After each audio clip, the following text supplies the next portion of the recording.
This podcast contains content such as bullying and mental health topics and may not be suitable for listeners who are impacted by these topics.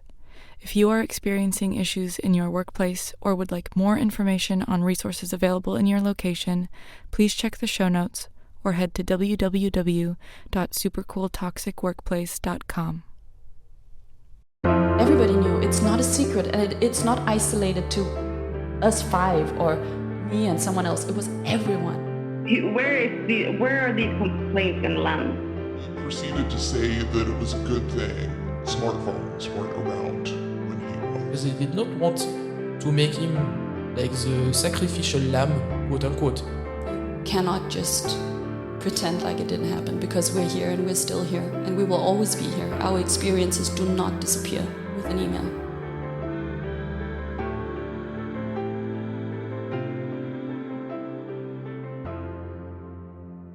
This is episode 1 of Super Cool Toxic Workplace, titled June 1st, 2021, The Statement. In the first episode of this 10-part series, we go back to the beginning. The beginning of Mikkeller, of these allegations, of who is who and what is what, and everything you'll need to know moving forward. Through the eyes of community and former employees, we get to know Mikkeller. We meet Fanny Wandel, the bar manager and hospitality industry advocate that inadvertently found herself managing a community of people concerned about Mikkeller's working environment and response to allegations. And finally, in this episode, we unravel Mikkeller's first public statement in response to allegations of sexism and harassment in craft brewing, a move that intensified public scrutiny and brought survivors forward to Fanny Wandel. Because this is the first episode, I want to lay out a little bit the direction that we're going to go. The first half of Super Cool Toxic Workplace shares the stories of survivors, in their words and voices, about their experiences at Mikkeller.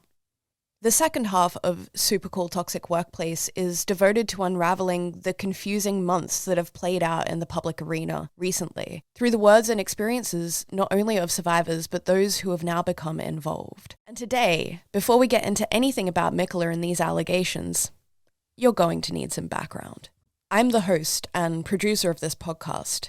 I'm Kate Bailey, and I'm a podcast producer and workplace consultant and the founder of Hand and Heart, the company that is publishing this podcast. You're probably wondering how I got involved in all of this. And to explain that, and to give a little bit of context on my own experiences with Mikkeller, we need to go back to 2018. It was in this year that Mikkeller teamed up with Girls Are Awesome to produce a beer called Female, or Femme Ale, in 2 flavors, blonde and brunette, and it was a release for International Women's Day.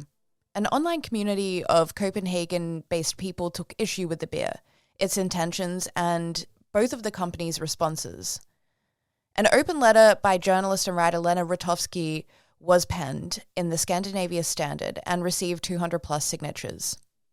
Performers at the launch event for the beer subsequently pulled out after some of the members of the community wrote them to inform them of what was going on, the issues they had with the beer, and the issues they had with the company's response. Here's where I kind of get involved, because in 2018, following on that story, I actually made a podcast about the beer and the launch, and I interviewed Lena in August of 2018 for a former show of mine called Fermentations.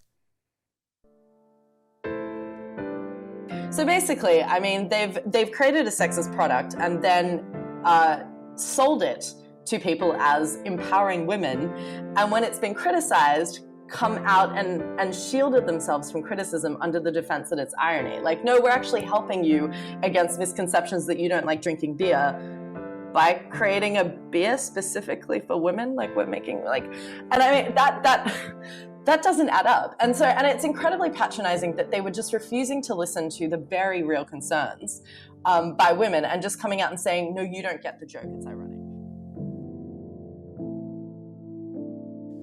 After this public blow-up, Mikkeller and Girls Are Awesome moved on and left a community confused, with no acknowledgement and no resolution. Cut to June 2021. I am sent Mikkeller's statement, which we're going to get to later in detail, but it's on this statement that Kate, me, the person who reported on this blow-up 3 years ago, and saw with great evidence the company's naturally resentful and hostile attitude towards critique? Well, it was on this public post that I chose to engage with the company. And I want to be really open about the fact that, quite simply, I posted a barrage of comments on the company Instagram, most especially this statement post.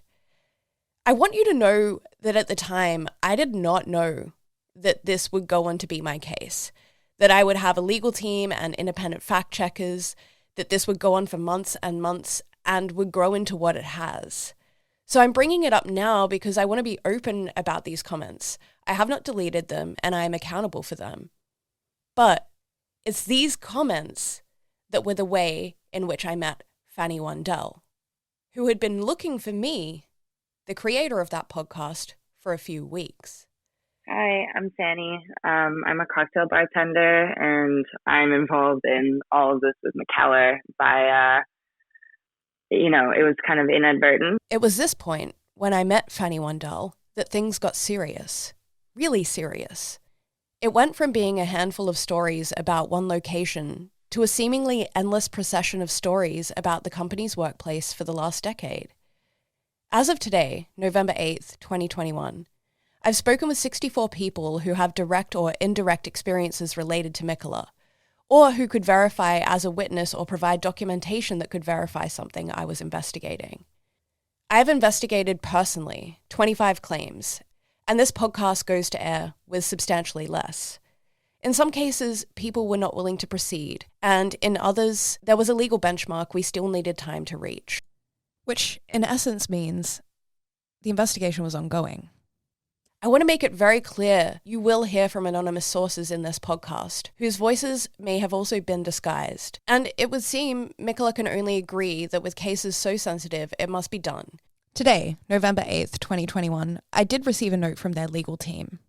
It referred specifically to the naming of individuals. This podcast was going to be published with absolutely no details of any person anywhere in the show notes or even in the transcripts. But there was a certain point where certain names were left in simply because they were undeniable as to who it was. I've since gone through and changed all of those names.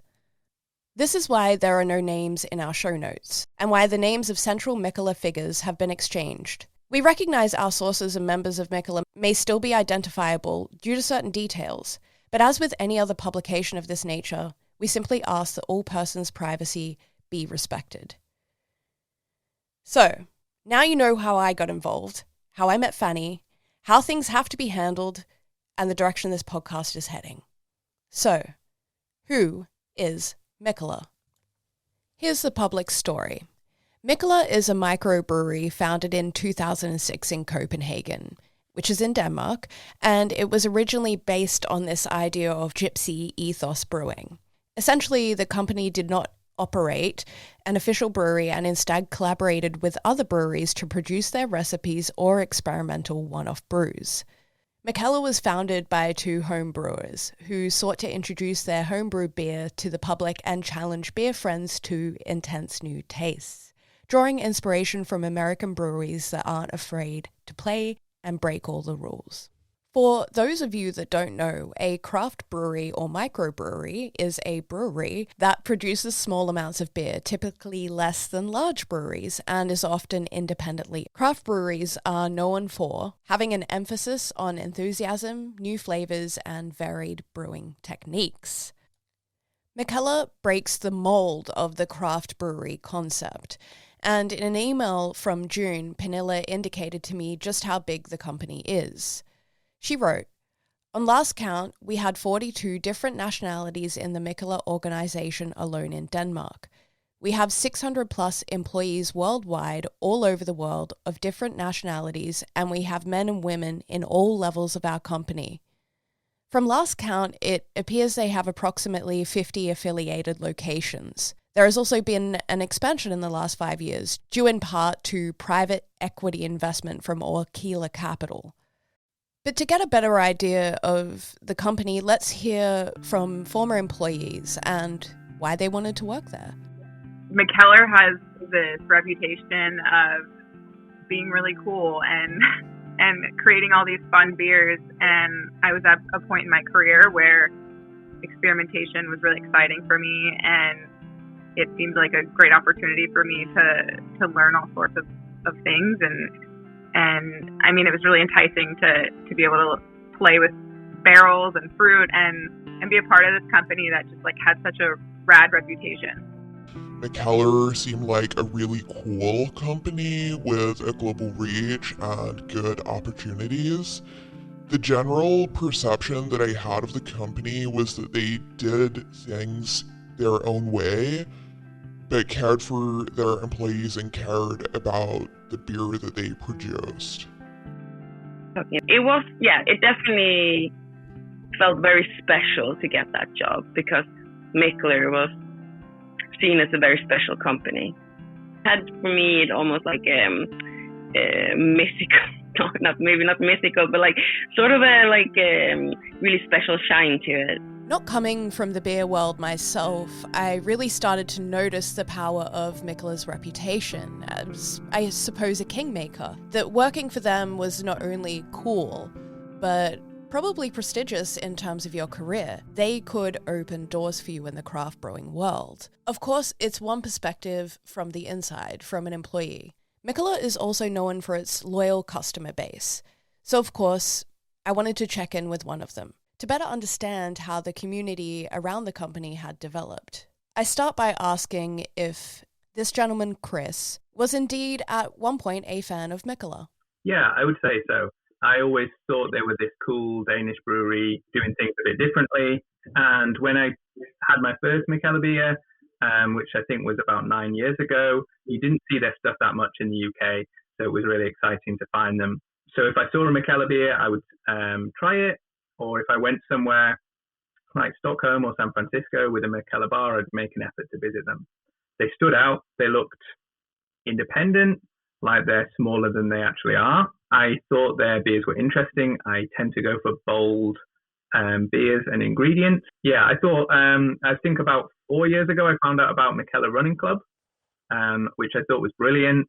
I never got around to joining a run as I have kids, but it made me like the brand more and see them as cool and philanthropic almost. Just in case you haven't quite got it yet, Mikkeller's cool. It's a thing. Mikkeller was seen as cool by potential employees and by consumers alike. And that reputation has served the company well. They've gone on to form business partnerships with cool guys like Rick Astley, yes, the Rickroll guy, and Aaron Dessner of The National. They work with really big companies like Burger King and Copenhagen Airport and SAS Airlines, and even most recently Warner Brothers, with whom they're partnering to release a series of Game of Thrones-themed beers. It is undeniable that through this international expansion and the partnerships listed, the company has managed to develop quite the reputation. Obviously, the international perspective is incredibly important, and also hearing from someone who has reported on the company. Here's Kate Bernot of Good Beer Hunting, providing some insights into how the company is seen abroad. I had a perception of them that's pretty in line with what other American craft beer consumers think, which is, oh, they're the European cool brewery that has this kind of artistic, creative, jet-setting reputation. They work with a lot of other notable breweries. They are kind of the cool kids from Copenhagen, and they started expanding all over the globe. And that was sort of like, okay, these guys are really growing really fast, and there's a lot of momentum behind them, and that always makes a company interesting to me when they're growing so fast and so globally. I think that's always a time when I'm interested in learning more about a company. So that's the company at large.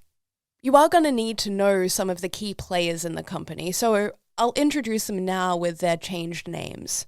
First of all, there's Don, a teacher turned beer ingenue who has taken Mikkeller from what it started as in 2006 to where it is today. Henry finished as CEO of the company in 2018. Then there's the head of PR, Rosie, who is also the wife of Don and a co-owner. Then there's Peter, This person has been named by other publications, but will be known as Peter for this podcast.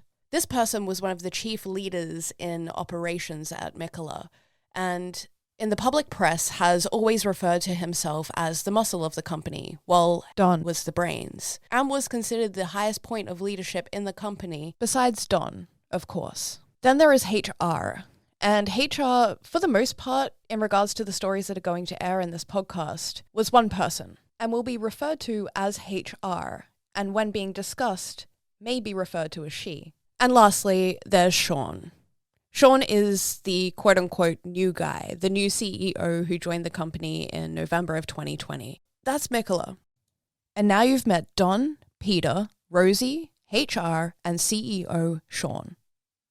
And now we're ready to start this story. So let's go back to May 2021. Q. Brienne Allen, better known as her Instagram handle, @RatMagnet.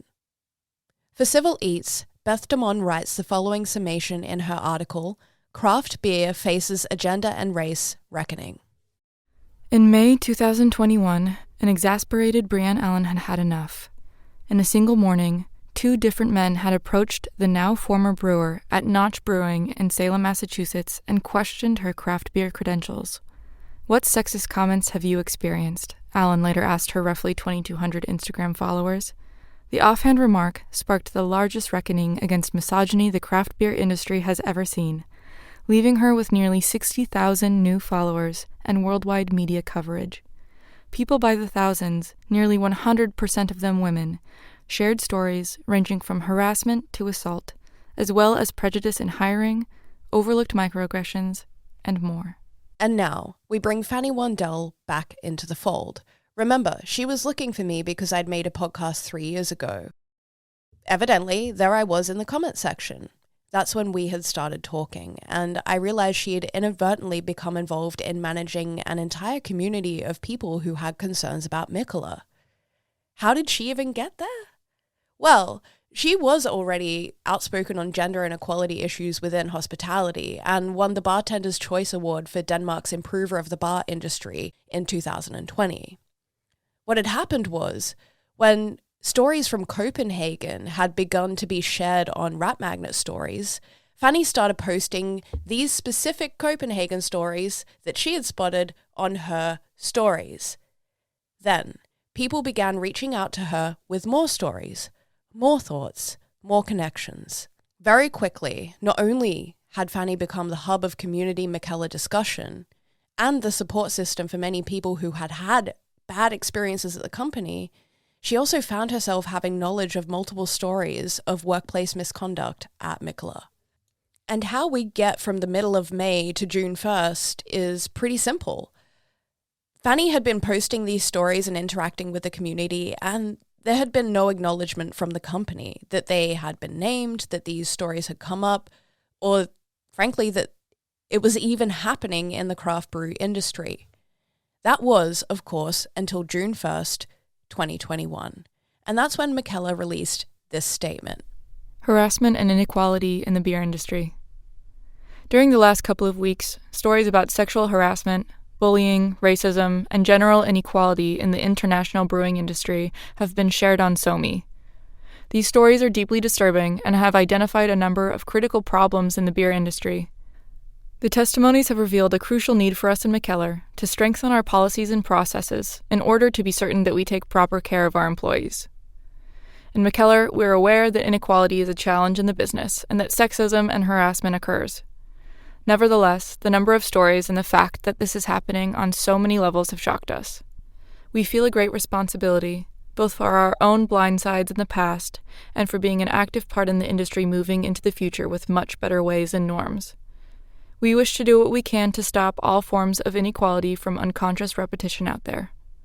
We've spent a great deal of time these weeks discussing actions, looking into our internal procedures, discussing how to create transparency, and we've initiated ways to communicate with our employees with the aim of creating a safe space for dialogue. We're still in the process of receiving input and planning next steps, which inevitably takes time, but we continue to work for sustainable and appropriate improvements. We hope for anyone exposed to unacceptable behavior, now or in the past, to feel safe to contact us and engage in a dialogue to let us know what we need to know. If you have any experience relating to Mikkeller, we encourage you to come forward. With openness and participation, we have a much better chance to truly learn and grow in this process. If any current or former employees have been mistreated or subjected to harassment in Mikkeller, or have not felt well enough protected against such, we're deeply sorry. We hope this important conversation will move us all in a constructive direction and that we together can bring about knowledge and necessary changes. Our overall goals are to engage in an open dialogue with employees and engaged parties of the debate in order to designate areas of improvement, create transparent and updated policies, set up an internal system within our organization that has immediate supportive effect, and keep the conversation going. The industry is currently in a discovery phase. The hope is to encourage a dialogue within the industry. Mikkeller. It was this statement that sparked a flurry of online activity in response to what Mikkeller were coming out and saying. I chatted to Fanny Wandel about this statement to get a little bit more perspective on the situation from both herself and her community. That was two weeks in the making for me and Mikkeller, and Okay. and 3 weeks in the making since Rap Magnet, and then who knows how many years in the making for some of these women. We had interactions beforehand, but yeah, I would definitely, we could put that down as like the first explosive day with this Mikkeller issue. You know, you were 2 to 3 weeks into this whole thing with Mikkeller and reading all these stories. What was the sentiment of the people that you were engaging with? So the people writing me, they've experienced a variety of things. It all falls into the category of, harassment or a toxic workplace, absolutely. And they're all in very different places, and they're all, in terms of how strong they feel to talk about this out in the open. I think only a few of them feel really, really comfortable with where they are now. The rest, understandably, are concerned, and they're concerned with how this is going to affect them. But they're so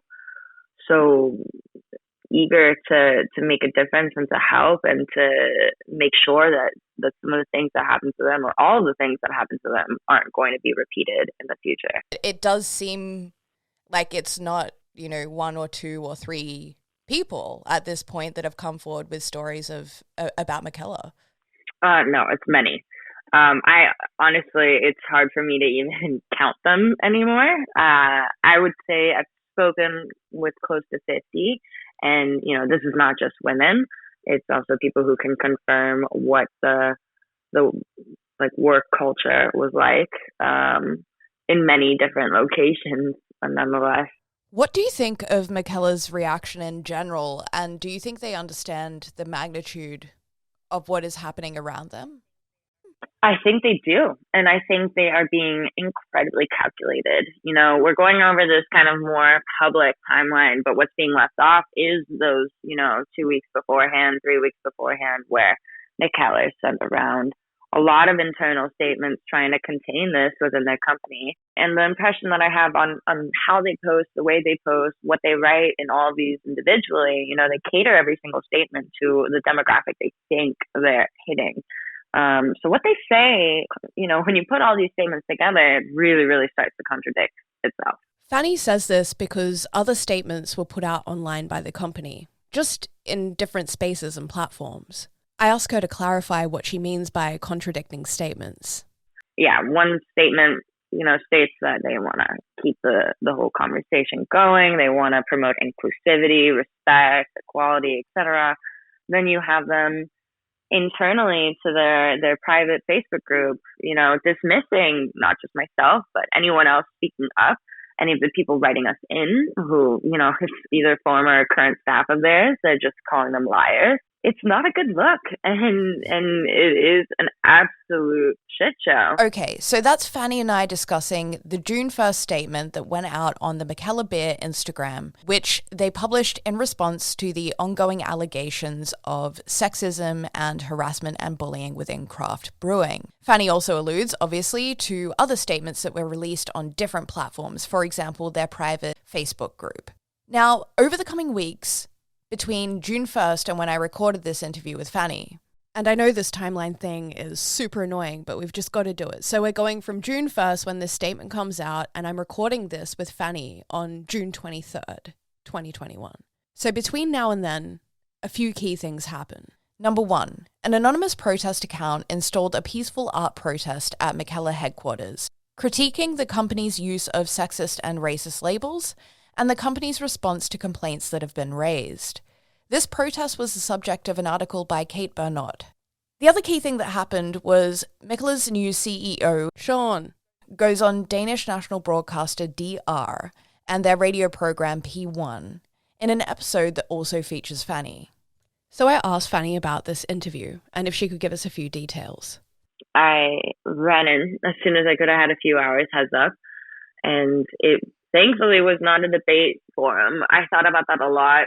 I was given a very short notice, and I was being asked to speak in a language I'm not as comfortable in as I am with English.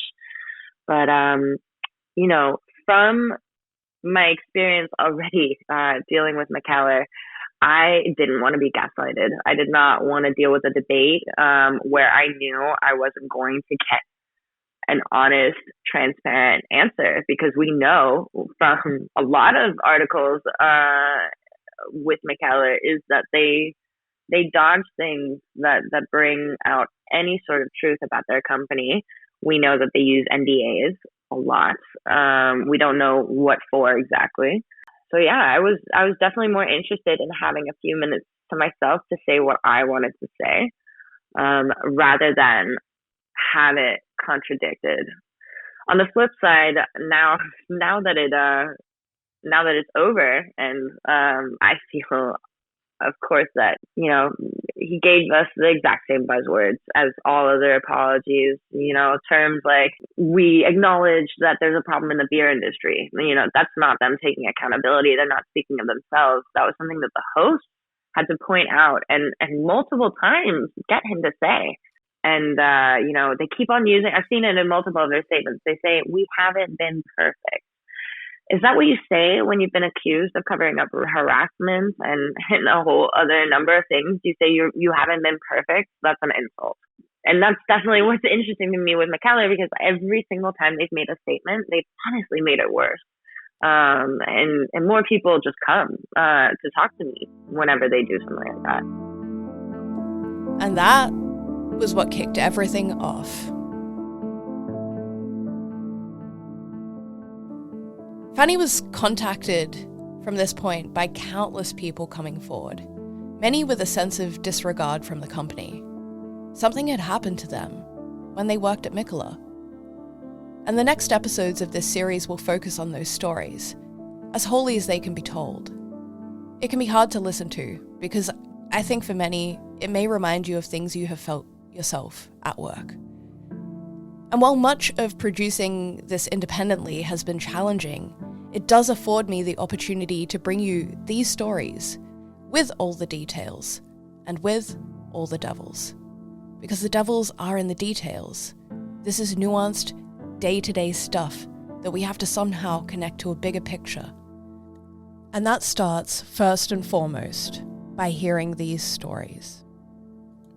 But for now, let's bring this first episode to a close. Because hopefully you have a pretty good comprehension of who the players are in this game at this point. An idea of the reputation that Mikkeller had. And now, at the end of this episode, you know what we knew then.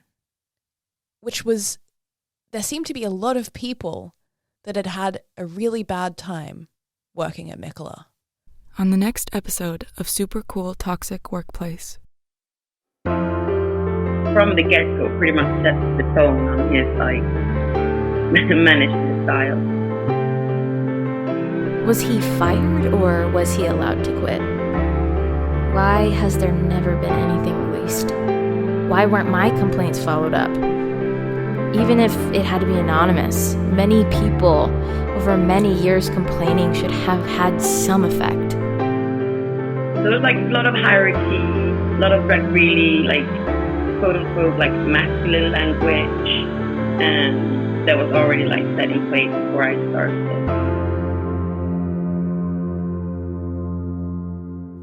Super Cool Toxic Workplace is a Hand and Heart media production and was written, produced, and hosted by Kate Bailey. To join in the conversation around episodes, follow at handandheart.eu on Instagram or at _Kate_Bailey_ on Twitter. Original music by Julia Laws. Design and social media templates were provided by the anonymous artist going by Bennis Gallery and were provided for free. For all information and resources relating to this podcast, including contact links should you wish to connect with Kate and the team, head to www.supercooltoxicworkplace.com.